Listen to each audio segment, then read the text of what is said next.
Boa noite para você. Seja bem-vindo ao Jornal da Record. Quase 5 milhões de brasileiros são incluídos em nova lista para receber o auxílio emergencial. Mais de 300 mil presos já foram liberados no Brasil por causa da pandemia. Em resposta ao STF, Bolsonaro diz que as Forças Armadas respondem à autoridade do presidente da República. Agora, no Jornal da Record.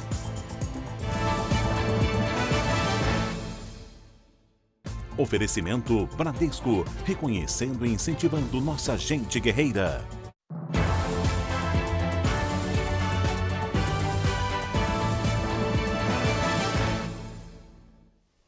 O Conselho Regional de Medicina investiga irregularidades no maior hospital de campanha da capital paulista, que pode atender 1.400 pacientes de Covid-19 no AMB. Mitchell Diniz, boa noite para você. Quais são as irregularidades apontadas? Boa noite, Lúcio. O Conselho Regional de Medicina identificou falta de equipamentos para atender pacientes graves, como ventiladores, monitores e bombas de infusão, além de condições precárias de atendimento. Alguns funcionários aqui do hospital estariam com a mesma máscara há 15 dias. Na fiscalização feita há 3 semanas, também foi percebida a falta de limpeza no local, o que pode aumentar o risco de contaminação. E um número insuficiente de testes, o que dificulta o isolamento correto dos pacientes. Além de ter aberto uma sindicância, o CREMESP denunciou o hospital de campanha ao Ministério Público. A Secretaria Municipal de Saúde aqui de São Paulo informou que o IABAS, instituto contratado para fazer a gestão do AMB, é que deve responder às denúncias. Lúcio. Obrigado, Mitchell. O combate ao coronavírus em São Paulo vai contar com mais 650 respiradores. Um voo que trouxe os aparelhos da Turquia pousou nesta sexta-feira em Campinas. Os equipamentos vão ser montados e calibrados no Hospital das Clínicas. Em seguida, serão distribuídos aos hospitais estaduais do SUS. São Paulo comprou até agora 1.567 respiradores de UTI para enfrentar a pandemia.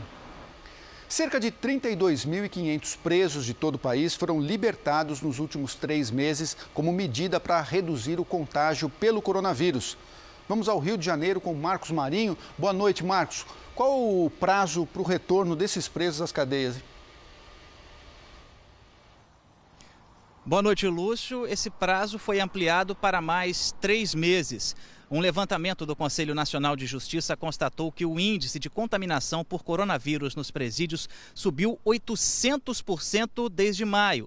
Só na última semana foram 2.000 novos casos. O número de libertados representa 4,8% dos detentos do país. Eles deixaram o sistema carcerário para cumprir prisão domiciliar ou monitoramento por tornozeleira eletrônica. Lúcio. Obrigado, Marcos. O Ministério da Saúde atualizou os casos de coronavírus no Brasil. O país passou a Inglaterra e agora é o segundo do mundo em número de mortos. São 828.810 casos, quase 26 mil novos casos nas últimas 24 horas. Nós temos também um total de recuperados, mais de 365 mil e mais de 421 mil pacientes em acompanhamento. O Brasil registrou nas últimas 24 horas 909 mortos, de um total de 41.828. Em 3 meses, mais de 80 mil profissionais da saúde tiveram resultado positivo para o novo coronavírus. Nós vamos a Brasília com o Luiz Fara Monteiro. Boa noite para você, Fara. Oi, Lúcio. Boa noite a todos. A preocupação do Ministério da Saúde é que os profissionais estão na linha de frente de combate à doença e, por isso, estão mais expostos ao vírus.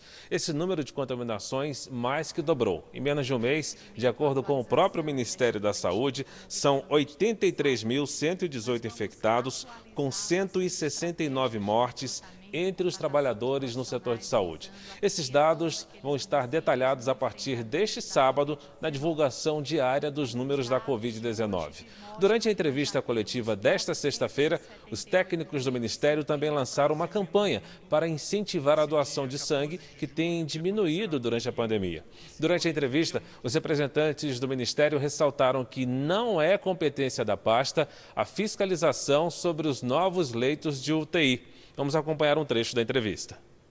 A nossa ação prioritária é salvar vidas. Nesse momento, eu fiscalizar qualquer tipo de hospital, eu irei estar atrapalhando a rotina e o protocolo do hospital.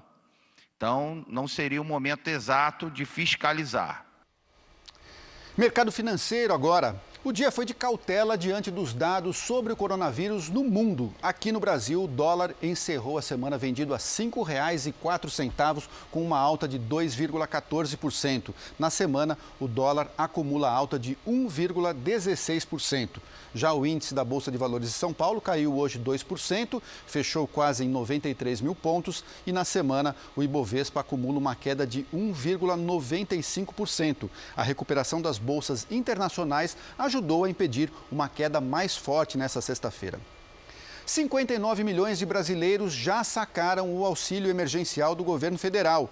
E agora, mais 4 milhões e 900 mil pessoas vão ter o mesmo direito. Paloma Poeta, boa noite para você. Quando é que começa a liberação? Boa noite, Lúcio. A Caixa vai fazer o pagamento dos R$ 600 já na próxima terça-feira, dia 16. No primeiro dia vão receber os nascidos entre janeiro e junho. E na quarta-feira, os nascidos entre julho e dezembro. O valor total é de 3 bilhões de reais. Neste sábado, a Caixa vai abrir 680 agências das 8 horas da manhã até o meio-dia para fazer o saque da segunda parcela do auxílio emergencial. São mais de 2,5 milhões de beneficiados. Lúcio. Obrigado, Paloma. Fragmentos de coronavírus foram encontrados em 100% das amostras do esgoto de Belo Horizonte e região metropolitana. Luiz Cassoni tem mais informações direto de BH. Boa noite para você, Luiz. Oi, Lúcio, boa noite para você, boa noite para todo mundo ligado aqui no JR. Olha, todas as amostras da Bacia do Onça detectaram o vírus. Essa foi a 8ª semana de coleta. Nas anteriores, o percentual era de 80%. Segundo os pesquisadores, esse indício aponta que na região seja superior a 20 mil pessoas o número de infectados pelo coronavírus. Já dados do governo mineiro contam que a região da Bacia do Onça e do Arrudas tem apenas 2.300 casos positivos. O Ministério da Saúde divulgou nesta sexta-feira que Minas Gerais tem 20.106 infectados e 446 mortes. Lúcio. Obrigado, Luiz. Caminhoneiros têm até sábado para fazer testagem de Covid-19 no Rio Grande do Sul. O estado já fez 2.000 testes rápidos nesses profissionais. O exame é de graça para caminhoneiros autônomos, motoristas do transporte de cargas e cobradores do transporte coletivo. Em todo o país, esse programa já testou 30 mil trabalhadores em postos montados nas estradas. Cuiabá, no Mato Grosso, vai ter toque de recolher a partir deste sábado. A medida, que vale até o dia 28 de julho, foi tomada pela Prefeitura para evitar o contágio pelo coronavírus. Fica proibida a circulação de pessoas nas ruas entre 10h30 da noite e 5 da manhã. Quem desobedecer pode até ser preso. A saída de casa só é permitida para quem precisa de serviços essenciais. O Tribunal Superior Eleitoral pode usar informações do inquérito das fake news que corre no STF para julgar a chapa Bolsonaro-Mourão. Voltamos a Brasília com Luiz Fara Monteiro. Fara, esses dois processos são diferentes, mas têm muitas coisas em comum. É sim, Lúcio. Esse pedido é pelo compartilhamento de informações caso o processo apresente temas em comum com as ações de investigação eleitoral, que tramitam no Tribunal Superior Eleitoral. Os processos são diferentes. O que está em andamento no STF é o chamado inquérito das fake news, que investiga a disseminação de notícias falsas e também ataques a ministros da Suprema Corte. Já no TSE, correm ações que pedem a cassação da chapa por supostas irregularidades no disparo em massa de mensagens que teria ocorrido durante a campanha eleitoral de 2018. O ministro Og Fernandes, que é o corregedor-geral da Justiça Eleitoral, fez uma consulta ao ministro Alexandre de Moraes para saber se foram concluídas as perícias e as diligências no caso que corre no STF, no Supremo Tribunal Federal. O ministro Alexandre de Moraes, que também pertence ao TSE, é o relator do inquérito que apura ofensas a ministros na Suprema Corte. Lúcio. É isso aí, Fara. Volto com você daqui a pouquinho. Fica por aí. O ministro do STF, Gilmar Mendes, foi entrevistado nesta sexta-feira na live JR, transmitida pelo portal R7 e pela Record News. Um dos assuntos foi a análise pelo plenário do Supremo sobre o inquérito das fake news. Estou certo que haverá, sem dúvida, uma robusta maioria no sentido da legitimidade do inquérito. Isso é o que eu tenho dito. Aqui ou acolá, certamente, em matérias mais ou menos polêmicas, nós temos divergências que são salutares no ambiente em que nós vivemos e discutimos e disputamos, mas é importante, eu acho, nesse caso, que se trata, a meu ver, de defesa da Corte, que haja um consenso básico bastante claro e eu estou certo que haverá. O apresentador Eduardo Ribeiro teve a companhia dos repórteres de Brasília, Clébio Cavagnoli e Cristina Lemos. O presidente do Senado, Davi Alcolumbre, tomou uma iniciativa de devolver a medida provisória de número 979, que é a que permitiria ao ministro da Educação, Abraham Weintraub, interferir ou influir na escolha de reitores para as universidades. Algum filtro não está havendo da parte do Executivo, que não, está deixando de identificar que determinadas iniciativas são inconstitucionais. O Executivo precisa aprimorar o seu filtro. Isso é importante. Eu já estive nessa posição na Casa Civil. Eu fui, como sabem, subchefe de assuntos jurídicos do governo Fernando Henrique Cardoso. E nós tínhamos sempre esse cuidado de sentir, inclusive, a temperatura do Supremo Tribunal Federal sobre determinadas medidas. Então, acho que é importante. Eu acredito na boa qualidade técnica dos assessores do governo, mas talvez os assessores políticos, eu acredito na qualidade técnica dos assessores jurídicos. O ministro Levi, o ministro André, o ministro Jorge de Oliveira, acho que todos são pessoas muito qualificadas e têm sensibilidade jurídica para dizer que um dado tema não devesse tramitar. Mas talvez os assessores políticos tenham optado e avaliado, você que conhece tão bem Brasília e conhece tão bem o Planalto, que o risco valeria a pena. O senhor acredita que em algum momento houve excesso do judiciário, que essas reclamações do presidente ou de autoridades fazem sentido? São os estados e municípios que prestam os serviços de assistência básica à saúde e que têm também, sob sua responsabilidade, a gestão dos hospitais. Então, o que o Supremo disse neste caso? Que a União poderia, sim, dispor sobre o tema da saúde, mas que isso teria que ser compatibilizado também com estados e municípios. Porque, como todos vocês sabem ou mesmo intuem, não é razoável que em Brasília o presidente da República defina que estará aberto um salão de beleza em Diamantina, minha querida cidade lá no Mato Grosso. Não é? Ou que o prefeito de lá não possa dizer algo sobre este assunto. A Justiça do Distrito Federal condenou o ex-governador Agnello Queiroz, do PT, no processo que o acusava de improbidade administrativa. De acordo com o Ministério Público, Agnello Queiroz teria maquiado contas da gestão à frente do governo do Distrito Federal para evitar sanções. Pela condenação, o petista terá que pagar uma multa de cerca de R$ 1.100.000 e terá os direitos políticos suspensos até 2024. Os advogados do ex-governador informaram que vão recorrer da decisão. O ministro Luiz Fux, do STF, tomou uma decisão judicial em que afirma que as Forças Armadas não são um poder moderador no país. Fara, eu volto mais uma vez com você aí em Brasília. O presidente comentou esse trecho da decisão, o presidente Bolsonaro?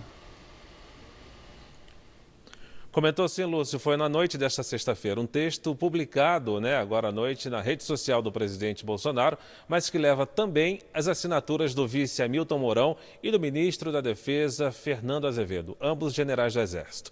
O texto lembra à nação brasileira que as Forças Armadas estão sob a autoridade suprema do presidente da República, que as mesmas destinam-se à defesa da pátria, à garantia dos poderes constitucionais e por iniciativa de qualquer destes, da lei e da ordem.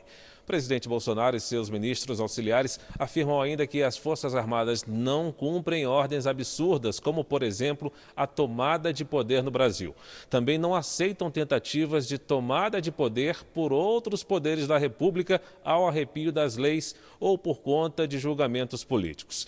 E concluem que o ministro Luiz Fux bem reconhece o papel e a história das Forças Armadas sempre ao lado da democracia e da liberdade, segundo o presidente e seus ministros. Tudo em alusão à decisão em que o ministro Luiz Fux responde ao questionamento do PDT, um partido de oposição, sobre o papel do Exército, Marinha e Aeronáutica.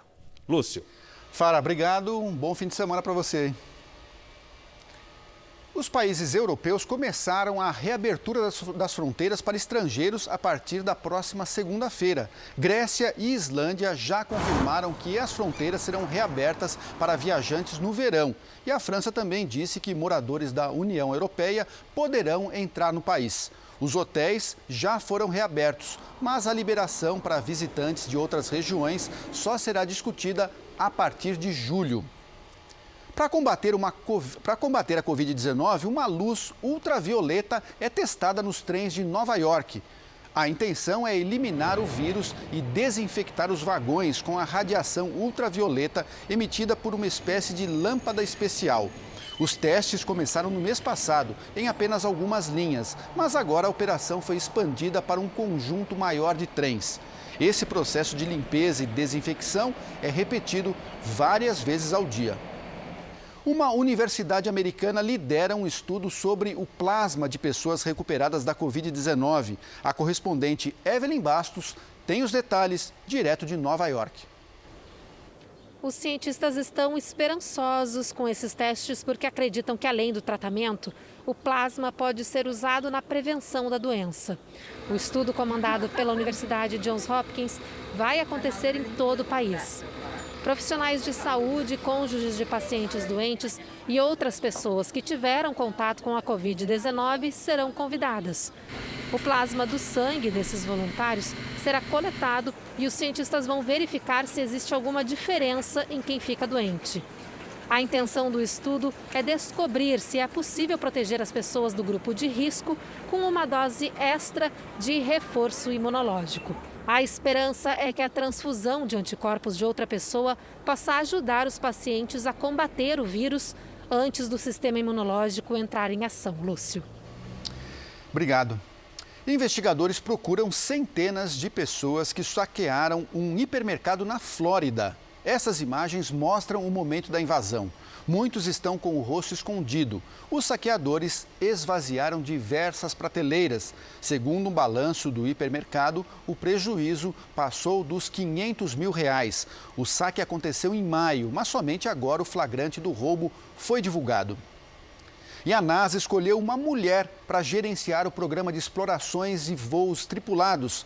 Kate Leaders começou a trabalhar na NASA em 1992 com ônibus espaciais e programas na Estação Internacional. Agora, ela vai ocupar um dos cargos mais importantes da Agência Espacial dos Estados Unidos, que envolve planos para retornar à Lua em 2024. A Orquestra Sinfônica da Suécia apresentará neste sábado uma obra-prima de Mozart, mas de um jeito diferente. Câmeras e telas serão usadas para manter o distanciamento social no palco. A obra Dom Giovanni, do século XVIII, conta uma história de amor que será apresentada e adaptada, evitando o contato físico entre as pessoas. Essa edição do Jornal da Record termina aqui. Outras informações no Fala Brasil, edição de sábado, às 7 da manhã. Fique agora com as imagens que marcaram esta semana. Uma boa noite para você.